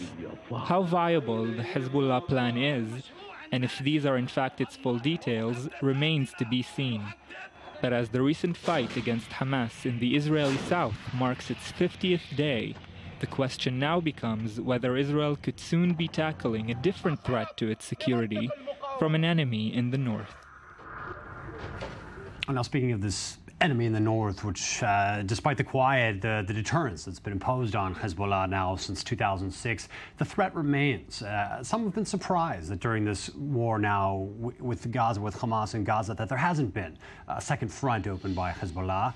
What do you make of that strategy, or have you been surprised, or is this what you would have expected from the north during this type of conflict? Are you surprised that it's been so quiet in the north throughout this conflict with the Gaza Strip? No, and not as many experts think that they are quiet because they are in a way deterred by the results of Lebanon.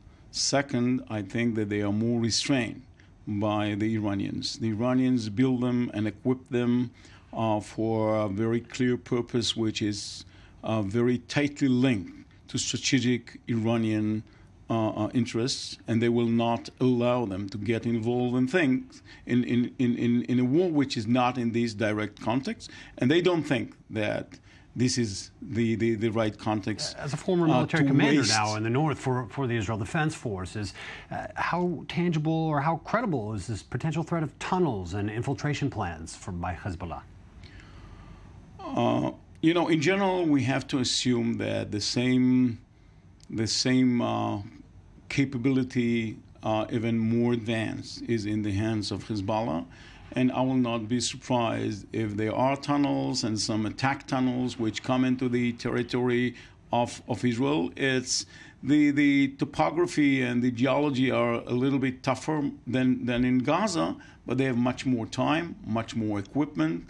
And if I would have been the planner of the IDF, I would have assumed that the scenario which we were witnessing in the south is in a way or already prepared or will be now very intensively completed to be prepared. You're saying after seeing some of the moderate success of the Hamas strategy, you're saying this perhaps is going the other way now, that maybe Hezbollah is taking some notes from Hamas? I don't think so. I think that, tunneling and tunnels have started long before in Vietnam War that have been used by the Viet Cong very widely, and they build nets of tunnels of tens of kilometers. But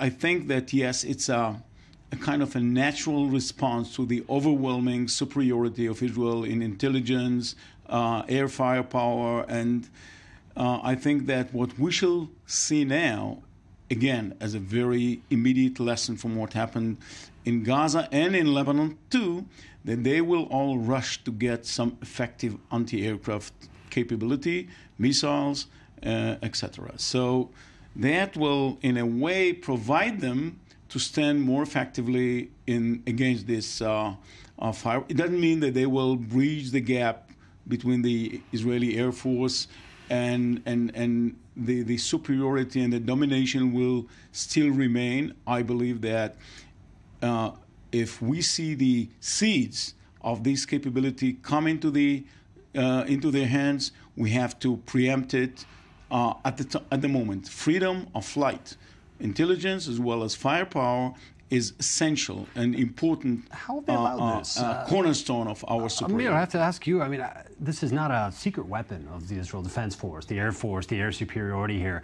With all the tactics employed, the tunnels, the rockets, why haven't they made a greater effort, the Palestinian militants, to achieve an anti-aircraft capability of some kind? Well, they have, and they have tried dozens of times during the last 7 weeks to shoot down Israeli aircraft to no avail. But the Israeli Air Force is well aware of this danger and is successfully evading it. But going back for a moment to the earlier point, Israeli society and sometimes Israeli decision makers, both civilian and military, are bipolar, manic depressive. They move from complacency to hysteria. For too many years, they disregarded tunnels. Now it's the nightmare scenario everybody is talking about, even though it's a simple flanking operation. If Hezbollah, for instance, had Marines to come ashore in the north, they wouldn't have needed tunnels, and if they had helicopter-borne troops, they would have used them. And all Israel has to do, and I'm sure General Eitam did it, and as well as others, is look 360 degrees. They shouldn't stand watch only looking north towards the border, but also watch their backs should the enemy come from behind, as was the case during the Gilad Shalit abduction. I agree with Amir, but that's more tactics. I think that on a higher level, another discussion now emerged, and that for what extent there is a justification to operate IDF in preemption operations. And I think first our short history showed us that every time when we took the initiative and we started the operation of the war, the time and the place we selected, it was enormously successful. It's the Sinai operation. It's a 6-day war. In stark contrast to other conflicts. It's Lebanon 1. Militarily, Lebanon 1 was a success. Militarily, yes. I mean, in less than a week, we were in Beirut. And the opposition melted. Thank you for your time. We're out of time in this segment. Ephraim Eitam, appreciate you on the program. You're preempting Amirul, and yes, I learned a thing or two from the general strategy here as well. Thank you for joining us here. Again, we'll be back after a short break.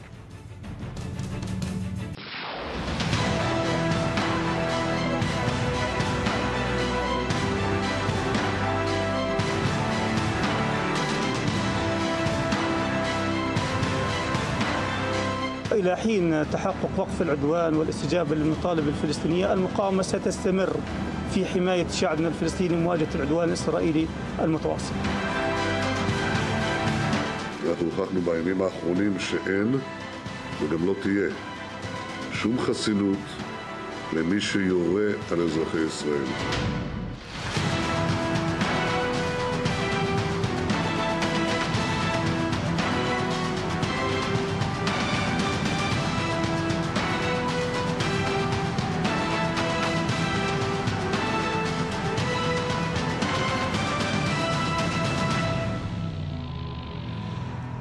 Welcome back again to our special edition. Joining me now in the studio is Meir Habib, a member of the French Parliament, Avi Poznev, former Israeli ambassador to France, and senior Middle East analyst Ali Wakid. Thank you all for joining us here. Appreciate your time on our special edition now. Refocus the discussion now somewhat on the international players involved in everything that's taken place now in this war, the ongoing, the ebb and flow of negotiations that have taken place. Let's start by talking about a relatively new player in the game between Palestinians and Israelis, for lack of a better term now, the ongoing saga, the ongoing situation of negotiations. Qatar has now emerged as a relevant and influential player in this whole spectrum now, with the Egyptians, some other players who've been involved in the past, Turkey as well. But now Qatar is shown their influence. In fact, last week, the Qataris were in a way blamed for stopping the ceasefire talks. Ali, how can they now succeed in Egypt? If they are to succeed, will the Qataris now allow this to take place? Are they that influential?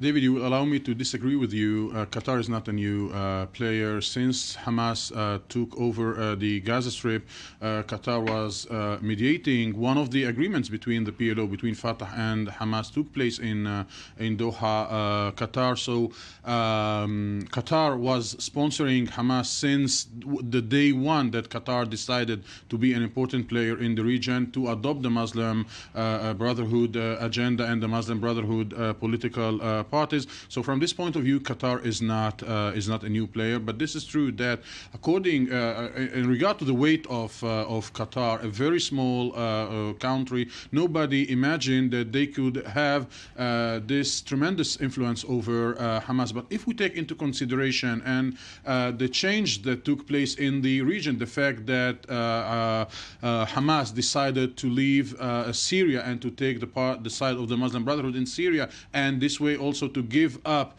the Iranian financing, it is obvious that Qatar gained more weight and more influence over Hamas. We should not forget that Qatar have the most non-conventional arm of the region, which is the Al Jazeera channel that supported Hamas and major news outlet, right, supported by the government. Of course, and supported Hamas and the Muslim Brotherhood. And this is true that Qatar, in order to strengthen its position as a major player in the region, is trying to push Hamas sometimes towards compromises and many times towards strengthening its position, its negative position vis-a-vis any agreement that Qatar is not part of. And we know that if the Qataris, from the very beginning of this conflict, had accepted the exclusive role of Cairo, of Egypt, we would be in a ceasefire maybe before a month from now on. So I think that Qatar is there. But at the end of the day, when Hamas need to decide whether the life of the Palestinian is important for them, if Egypt tomorrow morning decide to open the Rafah crossing, and this is a scenario, a very possible scenario, I don't see Hamas saying no just because of Qatar doesn't like this option. Well, we'll continue this discussion in just a moment now. But as we mentioned, the tiny Gulf Emirate of Qatar has taken on a central role in the Middle East diplomacy now lately, with its official Islamic realism policy, which allows it to alter alliances according to need. Well, Qatar's been mentioned as a mediator in the Iraqi and Syrian crisis, and also as a main sponsor of Sunni Islamist militant groups around the region, such as Hamas. Well, here's more in the following report by Eli Ochenberg. Club Med for terrorists. This is how Israel's ambassador to the UN, Ron Prosor, labeled Qatar in an op-ed for the New York Times. Prosor urged world leaders to pressure the Gulf state to end its funding for Hamas, while insisting that the only way to end ongoing violence between Israel and Gaza terrorist groups for good is to, quote, disarm and isolate the Islamist group. This is the harshest diplomatic attack to date by Israel on Qatar, an Arab country which had rare diplomatic relations with Jerusalem between 1996 and 2009. Today, the Petit Petroleum Kingdom is determined to buy its way to regional hegemony. And like other actors in the Middle East, it has used proxies to leverage influences and destabilize rivals. Every one of Hamas's tunnels and rockets might as well have had a sign that reads, "Made possible through a kind donation from the Emir of Qatar." Qatar has been conducting a very aggressive foreign policy in the last few years aimed at gaining influence in the Middle East in imitation of Iran and Saudi Arabia. This strategy has been implemented through funding of a variety of radical Islamist proxies, especially Hamas and the Muslim Brotherhood. In the current round of hostilities between Israel and Hamas, Qatar was even claimed to have attempted to sabotage the ceasefire talks in Cairo after the Gulf state rulers were disappointed of being excluded from the talks and were angling to replace Egypt as mediators. But Qatar's financing doesn't stop at Hamas. Last week, Germany's development minister, Gerd Müller, suggested that Qatar was financially supporting the Islamic State terror group. Other German officials, however, rapidly tried to smooth over that allegation. With the entire region swamped with terror activity, going after the money might prove a key factor in gaining control over radicalism. Now, back in studio, with Qatar shown to have such considerable influence on many of the players in the region now, the Sunni Islamist groups, the ISIS, Hamas, among others, and with so many ties with Western governments, financial ties that have essentially put Qatar in this position, why is there why is there lack of open pressure on Qatar to do something about this? It is incredible, you know. Qatar buy everything its money. You have two sides in the Qatar. You have the Qatar which invests in hotel, 5-star hotel in Europe, in France. You have Qatar which invests in very famous soccer team like Paris Saint-Germain. On the same Qatar which totally financing a terrorist organization which is exactly the same like Daesh. They want to share. For them, it's a good terrorist organization which is Hamas, and bad terrorist organization with Daesh. Daesh and Hamas, it's exactly the same. Everybody has seen the same pictures on the last Friday when they kill like an animal, a poor journalist in Syria. Hamas did exactly the same thing. They execute. The only difference is there was not the head was hidden, but it's exactly the same. And the world had opened his eye. And I'm going, when I will be, I see the President Hollande on next Thursday. We have to take some measure in Europe to stop Qatar to financing a terrorist organization. They've been rewarded with the World Cup as well. We have terrorism. The West have to open its eye. Israel, it is in the first line again the jihadism. And unfortunately, we made all the possible mistakes in the last year, unfortunately. Mr. Posner, do you agree with that? Is there something the West should be doing or can do now to pressure Qatar to at least roll back some of this open funding and support for enemies of the West? I don't think so, because it's a whole question of money. Qatar, it has been said here, is buying everything. Airlines, and also Barcelona, by the way. Not only Paris Saint-Germain, Barcelona they bought also. Every hotel in sight, every luxury brand they buy. So from this point of view, there is not much that Europe or America will do. And for example, Ali, you mentioned before, when you talk privately, that Qatar was, together with the US, building the Muslim Brotherhood, okay? So Qatar is today, in spite of its very tiny size, very influent in the world. But Qatar is playing with fire, okay? Qatar, in the long run, not now, not a year from now, not in 2 years, Qatar is playing with fire. You cannot, on the one side, finance the Islamic State, go against Assad, okay, finance Hamas, Go against Egypt. Go against Egypt, against Saudi Arabia. Go against Saudi Arabia. Flirt with Iran. Okay? So there will come a time, and I don't know when it will be, but there will come a time where it will not be Europe. It will not be United States. It will come from the Middle East. I don't know from where. But from the Middle East, they will say to Qatar, enough is enough. Please go back to your side. David, just a small information. We are broadcasting from Israel, and it is not known maybe to the average Israeli audience, not talking about the international. Do you know that Qatar finances political parties in Israel? Do you know that political parties in Israel that are represented in the Knesset, that's right, have been in Qatar last week, are financing their whole campaign?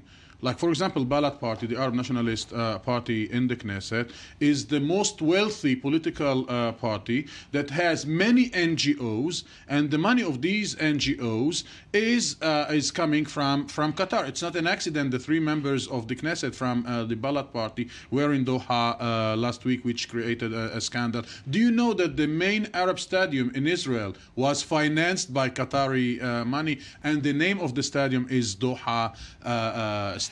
So it proves that Qatar is trying to buy with the money every influence wherever it can, even in Israel. But the problem is that the Israelis, for example, are not giving what they think. Now they're accusing Qatar of financing terrorism. But for a while, Israel also flirted with Qatar, and Qatar was maybe the last Arab country to break its diplomatic relations with Israel during the second Intifada. And we cannot imagine how much these guys with their money are trying. Early in its report saying that the Qataris tried to sabotage the mediation, and Avi Pazner was right to say that it wouldn't be Israel or the West who will try to get rid of Qatar, at least of the Qatari current leadership. In the social media in the Arab world, there are always information, rumors that some papers circulated in the Saudi intelligence that consulted the king, King Abdullah, to get rid of the current regime in Qatar, of the current ruling family. Is that realistic with Qatar? So much money and sitting on top of this empire? By the way, Ali is absolutely right. By the way, the Saudis sometimes intervene militarily. Look at Bahrain, when they thought 3 years ago that the Shiite will overthrow the Sunnite, Saudi Arabia sent tanks. It is possible. I can see it happening sometimes in the future when everybody will get enough of this Qatari plan. For example, Saudi Arabia might intervene militarily. They are neighbors. They can. Now, I would like to take another point of what you said, Ali, about Qatar financing Israeli political party. This is a terrible allegation. And if you say it, I believe you because you are very credible. But this is something that the state of Israel has to look into. I mean, it is impossible to have members of Knesset sitting and getting money from Qatar. Okay? This is something which should be examined in depth and taken action upon it. Come right back to this topic. Europe is wrong. I have to say, I belong to the right party, or center-right party. But Nicolas Sarkozy and François Hollande are both responsible of that situation. Because Nicolas Sarkozy bring Qatar, because they pay everything. Who today finance in France all the Islam fundamentalism? In France, in the suburb. Have you forget what happened in Toulouse 2.5 years ago? Have we forget what happened in Brussels? You know that the guy in Brussels was originally a delinquent, but in prison with the money that the Qatar pay in order to finance the Islam party in France, he become an Islamist. We'll come back to this. I definitely want to talk to you more about the situation in France, specifically in relation to the Middle East. We'll be back right now. Our correspondent Shai Ben-Ari is standing by with an update for us from the Israel-Gaza border here now. Shai, what's the latest from where you are? Yes, David. Well, just a little while ago, we saw a major barrage being fired from the northern Gaza Strip behind us in the direction of Ashkelon. We understand we also could see the interceptions that came just a few seconds afterwards coming from the north. Iron Dome projectiles basically intercepting these rockets being fired. This very similar to sites that we saw here last night, basically a situation that is ongoing. And a few minutes after that, actually only seconds, we could hear airplane activity, jet fighter activity right over our heads. You can sort of hear the jets sort of stream in, and a few minutes after that we could hear bombardments. Usually that's how it goes. You see an almost immediate retaliation by the IDF, the Israeli Air Force, basically striking at the sites from which fire emerged. It's very precise. Well, most of the time, a real effort being made to hit the sources of fire once they fire towards Israeli communities to retaliate as quickly as possible. When we speak about rocket fire, we're talking about at least 130 rockets being fired just this day since last midnight, and we're only approaching 10 o'clock local time, so the night is still young in a sense, and we're talking about a very intensive rate of fire, higher than what we saw in the earlier stages of this conflict when the Hamas would actually very rarely reach the 130 total. We're already at that number tonight. And basically that has been the case over the past few number of days since violence has resumed. And we're seeing a real effort by Hamas to sort of show its capabilities, that it still retains a very significant rocket arsenal. But we know that Hamas should not be able to keep up this kind of pace for very long. Not for, say, more than a month. It will have to either lower its pace or simply accept the fact that it has run out of rockets. This may hint at the fact that Hamas is actually not interested in lengthening this conflict for a very long period of time, and maybe there is some substance to this talk of a new ceasefire. We'll have to see. Shai Ben-Arni, our correspondent standing by on the Israel-Gaza border, thank you for the update. Back to the topic we're discussing now. There's been another phenomenon that's come out of Europe now, specifically the UK and France, breeding jihadis. Many young men and women who have grown up in these countries are now going to join the fight, going to join ISIS, and it seems that the government's been taken by surprise by that at some level. Frankly speaking, they try to do the maximum. I don't have any complaints against the government, but that's terrific that 70 years after the Shoah, today, you can demonstrate in France for the Palestinians. It's normal in a democratic country. But 70 years after the Shoah, you cannot say in France, not this to Israel, which is not so good, this to Jews. You cannot attack synagogue. You cannot attack shops which belong to the Jew. That's what happened today. Right. This to the Jew in France, in Paris. That's a terrific situation. It's not only a problem for the Jew. It's a problem for France, for my country, you know. If the Jew cannot live tomorrow in France, France have a problem. France, we have a main problem today. We have to open the eye. And we have to, Europe have to give, to support Israel. Because once again, Israel is the first light against this new wave of jihadism. And the world is weak. The United States is very weak. The Europe is very weak.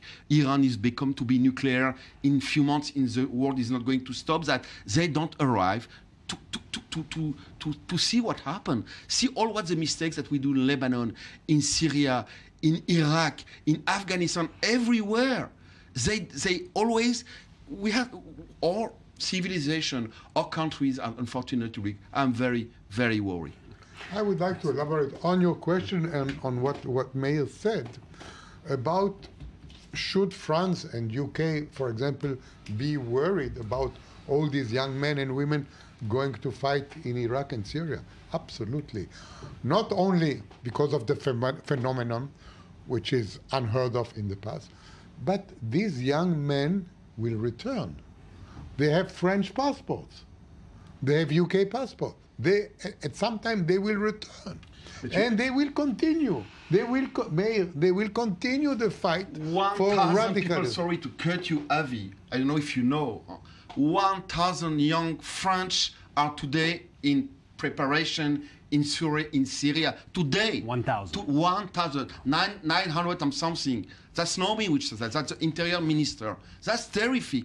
Only imagine that 10% are becoming preparing themselves to join ISIS. In information in those countries. we have seen. I have seen today that a young Belgian guy, 13 years old, is in preparation. No, he is already there. It's already. He's So already tell there. where you know what say more, what I'm very angry about Laurent Fabius, because Laurent Fabius speak about massacre. He have a responsibility. You know what said Mohamed Merah when they killed the 3 children, baby, with their father in Toulouse? He said, it's a revenge all the crime of Israel in Palestine. And when the foreign minister, Laurent Fabius, say stop the massacre, he has a direct responsibility. He's indirectly ordering a new Mohamed Merah. So there's popular sentiment supporting this ideology. I need to have a note, and Mr. Habib is a member of the French Parliament. When the French government and other Western government flirt with the jihadists in order to get rid of the regime in Syria, it's a kind of giving some legitimacy to this part of the Syrian opposition to youngsters in those Western countries, that the jihadist group are legitimate partners in the campaign to get rid of Assad. We know that France and the UK and the United States financed camps of trainings in Turkey, in Jordan, in order to train the Syrian opposition, and no one can tell that the Syrian opposition was fully secular, fully liberal, and that we didn't see those jihadists part of these training camps. The West here made the same scenario like the US did in Afghanistan. In order to get rid from the Soviets in Afghanistan, they had a honeymoon with Al Qaeda or former militants of Al Qaeda. The Al Qaeda did not yet existed, but we cannot now accuse everybody in the world why you and the tax that Mr. Habib paid in France used to finance the training camps of these jihadist groups. By the way, I just wanted to comment that one of the reasons that the United States did not give enough help in Syria to the more liberal was too late, Democrats. Mr. Pasner. You know what? If they would have done it, this is what I want to say, that if the United States and the West would have helped the Syrian opposition, I mean, the real Syrian, at the beginning, you would not have all we these go to the same jihadists point, over you know there. what? Because the would not Syrian have that. opposition at the beginning was led by the Muslim Brotherhood. And during, under the, when we're not on that, I told you that since 2007, the United States decided to invest in the Muslim Brotherhood. And this is why the West, led by the United States, decided to invest in Ahmad Jarba, the head of the Syrian Council, who is a leader of the Muslim Syrian Brotherhood. By the way, you can see, excuse me, you can see that the United States consistently supported Morsi and his regime. That's right. Up to today, in Egypt. Even you have General al-Sisi as president, they still are not fully, completely satisfied with that. And they still dream of the quote-unquote democratic elections in Egypt, where President Morsi was elected. If you allow me one word, sir, that's you're right. That is very complicated, Israel. You know why? Because you have cancer and you have cholera, and you have to choose between cancer and cholera. But originally, 2 years ago, United States put a red line. What was the red line? Not conventional arm on attack. They use conventional. I, as a Jew, cannot accept that Assad. Maybe Assad is better than the terrific guy. I don't know. That's a question that we have to speak about. But he used gas. He keep it on. As a Jew, the world cannot support that a tyrann, a monster use gas against women and children with no reaction. And they pass the red line. Is that exactly like Iran today? They are Mr. going Habib, to pass. do you really It's believe very that complicated. the secret services in Europe cannot reach those cells that recruit the guys who go afterwards to Iraq and Syria? I don't believe it. I don't believe that hundreds of potential recruitees to the Syrian Daesh and to the Iraqi Islamic States receive trainings, are circulating on the social media. What's your conclusion? No, the conclusion is that the West, for a long while, closed the eyes from the creation of this monster is the Islamic State. They prefer to attack Israel. You know, they have only one word in France. You know what is a word? It's colony. colony and plantation. That's the only word that they have. All what happened in the world is due to what they call colony. That's exactly not. You know who says that? Le père de tous les conflits. The father of all the conflict. It's a Palestinian-Israeli problem. That is terrific mistake done by the foreign minister today in France, Laurent Fabius. But it's not only in France. Obama, I believe, Obama believed the same thing. I think that Obama, when he came into office, what is the first thing that Obama did? Was to tackle the Israeli-Palestinian problem, because he also believes that this problem lies at the root of all problems in the Middle East, and one cannot be more wrong than that. I mean, which the events since 2011, the Arab Spring, have largely proved. And you have the Shiite-Sunni divide, and you have all kinds of problems. And you have fundamental. Put Morsi in Egypt, the brother Muslim. Who put Morsi? United States.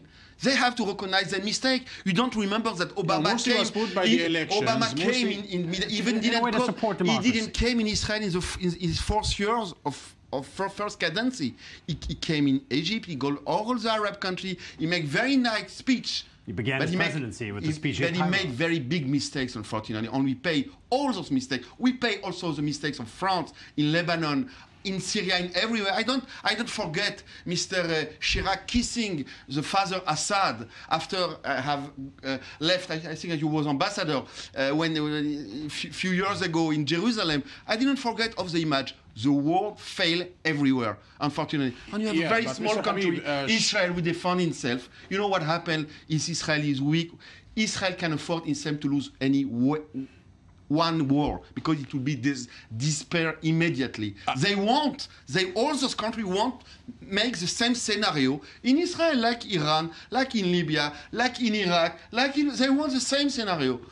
But who is responsible? It's our civilization, our people. Until today a little bit opens the eye because they see a journalist. I say for many months, you know what? The journalists don't.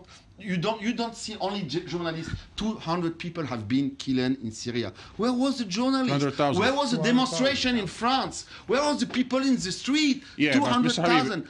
Some reports say that the Israeli-Palestinian conflict is feeding the hatred towards Jews in France and elsewhere in Europe. So we cannot ignore the fact that the conflict. No, the conflict is playing a role.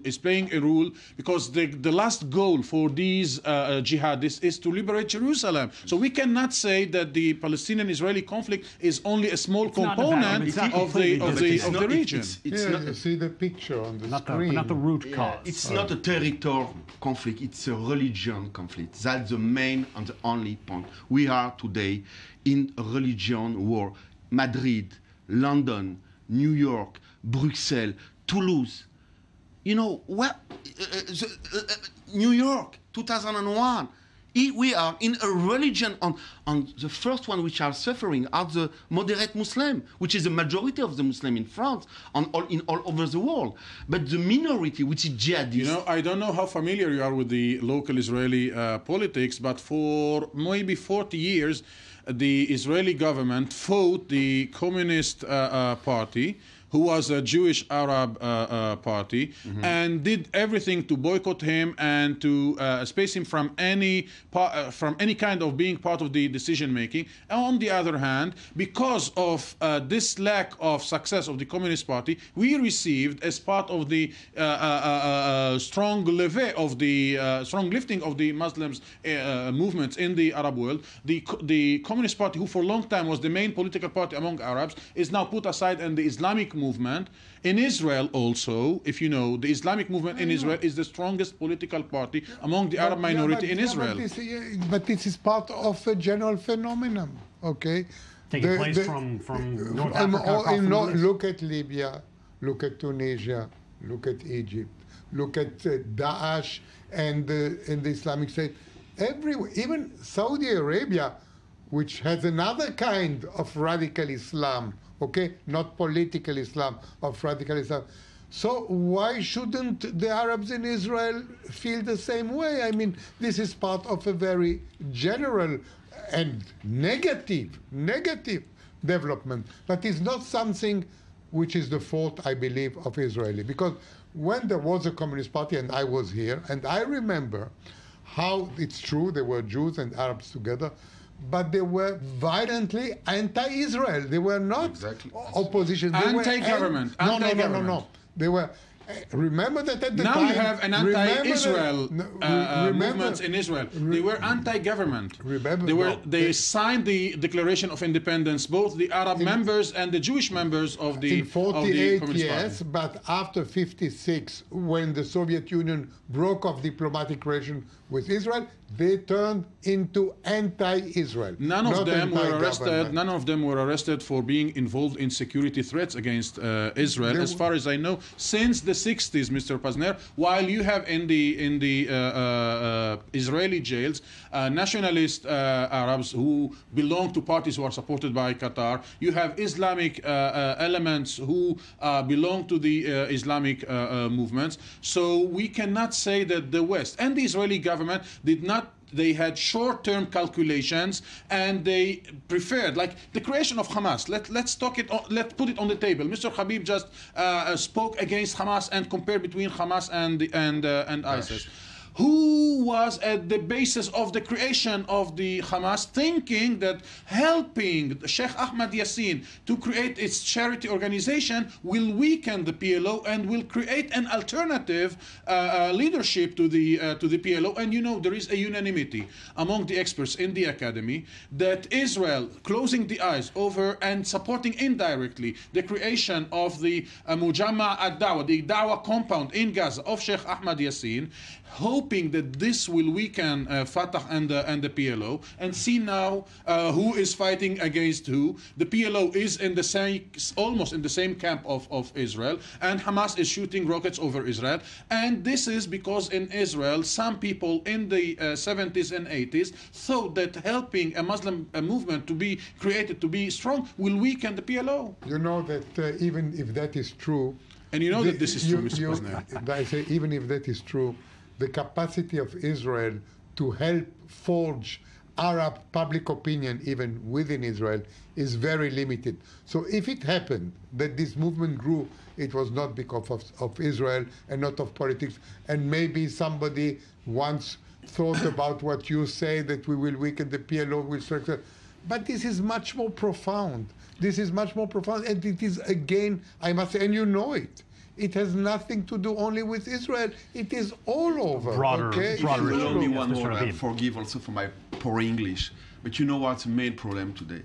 That the Arab population today are not, unfortunately, yet ready to democracy. Maybe, except one, maybe Tunisia. Maybe it's still, maybe it's a little bit. In Lebanon, we had for a while democratic elections. You have or a dictator regime or Islamic regime. And the world wants import democracy, and it's much more complicated. And the problem that the corruption which exists in the Arab and Islamic, because all the mass Arabs don't want corruption, and you had corruption. That's true that the former regime in Egypt was very corrupt on many countries, but that's very complicated. You know, because everybody can practice his religion. We can be Muslim, we can be Jew, we can be Christian, but you cannot be a jihadist. You know, you have to respect the second one. We have to live together in peace. But it's only word. In fact, it doesn't arrive. Israel did the maximum. They withdraw of Lebanon, they withdraw of Gaza, they withdraw of Sinai, they withdraw everywhere. You have here 12, as you mentioned, members of Knesset, which are Arabic. In Israel, you have cohabitation. I was a few days ago in Eilat. You see in the mall, you see in the ice patinoire, I don't know how to say it in English. Ice skating. Ice skating, Jew, Arab together, living together in hotel every year. That is the only country which is arrived. But it's not have everywhere. You know, if a Jew is going in Judea and Samaria, lost, if he's lucky, the authority is going to bring back immediately. You know, one Jew can live there. We have to live. So I want to stop you here. This authority, this Palestinian authority that will bring the Jewish, as you said, safe to Israel. What do you think Israel is now trying to maneuver between the PLO and Hamas? Why the Israelis don't say we need to launch a serious political process that will help the Palestinian Authority to take control of the Gaza Strip? Strip, and not to dream that we can weaken Hamas, but to keep Hamas in power in Gaza. Sir, but if you speak about PLO, you have to begin for the first thing, which is education. Open the books, Palestinian books. If you find one time the word Israel in any, I'm not speaking about Hamas, I'm speaking about PLO, it doesn't exist anywhere. If you see their books, their history books, if you see Jerusalem, when you speak about Jerusalem, you don't have 4 quarters, you have only 3 quarters. But Jerusalem is Jew for 2,000 years. So even you think that PLO, Abu Mazen is weak, Abu Mazen is corrupted, it's much more complicated. Both sides have to make concessions. They want only concession for one side. They want only to come back to 67 borders. And, you know, I think that the Israelis cannot take chance. And I will tell you, the Israelis cannot take chance, and there won't be any Palestinian leader. They try. There won't be any Palestinian leader that will sign an agreement that is less than 67 borders, with some corrections of borders. The Israelis cannot imagine that they will have at their build a Palestinian leadership that suits their agendas or suits their political obligations. Because I think that the majority, even today, I think, you know, I'm a member of parliament in France. I'm a Democrat. If the Israelis decide, the both have to decide and to see together. But I'm very pessimist. Yeah, but because, we were talking about the Islamists. We were talking about the Islamists. You know, when you said we are pessimists, so there won't be any agreement, it means that the Islamic movements, that radical movements, will gain more power and influence on instead of the secular liberal Palestinians. I can ask you one question, sir. So if it's why today's Palestinian Authority don't recognize only something, renounce to the right of return. It's very easy. It means, you know what they want? They want 3 Palestinian states. They want the first one, which is because 70% of the population in Jordan is Palestinian. They want a second one, Judenrein, with no Jew in the territories, in the West Bank. And they want, with bringing 2.5 and 3 million Palestinians in Israel, a third one. Let me insert That's here. the main I'd problem. like to bring in Mr. Posner here to give us your ideas about this. How realistic is it at this juncture? We've heard that maybe in these ceasefire negotiations now taking place in Cairo, they're putting the entire Palestinian issue on the table here, trying to make this a broader framework. How realistic is it, given all the issues put forward here, to come to an agreement now, even under fire during this conflict now? First of all, I don't think that Israel will ever negotiate under fire, ever. I mean, there is a complete consensus about that. So first of all, you have to reach a ceasefire, and not a ceasefire of 3 days or 5 days. And I believe it was a mistake on the part of Israel to accept a 3 days ceasefire. If we go to a ceasefire, we have to have a complete ceasefire, not a conditioned ceasefire. I think Israel... So given a ceasefire, though, where do you strengthen? How do you approach the larger issue? Then if you have a ceasefire, we can have negotiations. Why not, okay? But I must tell you one thing. I don't think that our Arab partner, Abu Mazen, is now ready for negotiation. What I hear from Abu Mazen, he's going to the United Nations, okay? He's going to Hague. He's going everywhere. Abu Mazen is not talking negotiation. Listen to what he says, and I will tell you why. Because he believes that in the Palestinian public opinion, the Hamas has strengthened after what has happened now, has shown resilience, has shown fighting spirit. Now Abu Mazen is adopting a much more harder line towards us than before. So I believe, because I have to answer your question, I believe that you cannot achieve today more than a ceasefire and negotiations, but regarding Gaza and not the entire David, can I ask Mr. Posner a question? Mr. Posner, how do you define the consultations between the Egyptians and Israel while rockets are shot every minute? You say that Israel do not negotiate under fire. What do you call what happened in the last week while rockets were there? The Israeli delegation was in Cairo consulting. We are trying. You said in the short time we have left. Mr. Posner, please answer us. This is all we have time for. So please give us a response. We have to try to reach a ceasefire. I mean, everybody wants to reach a ceasefire. Okay, how do you reach a ceasefire? You cannot cease the fire, you only, and let the other fire. So you have to try and talk with somebody. You don't talk with the Hamas. We don't talk with the Hamas. We talk with the Egyptians. We talk with the Egyptians in order to get to a ceasefire. Well, on this note, Mr. Ravi Posner, thank you very much. Meir Habib, and of course, Ali Waqid. Thank you all for your colorful debate here and a contribution to our special edition here now. And that's all for tonight's special edition. Again, day 49 of Operation Protective Edge. We'll be here again tomorrow night for you to cover whatever takes place. I'm David Matlin now, coming from the Jaffa Port in Israel. Thanks for being with us.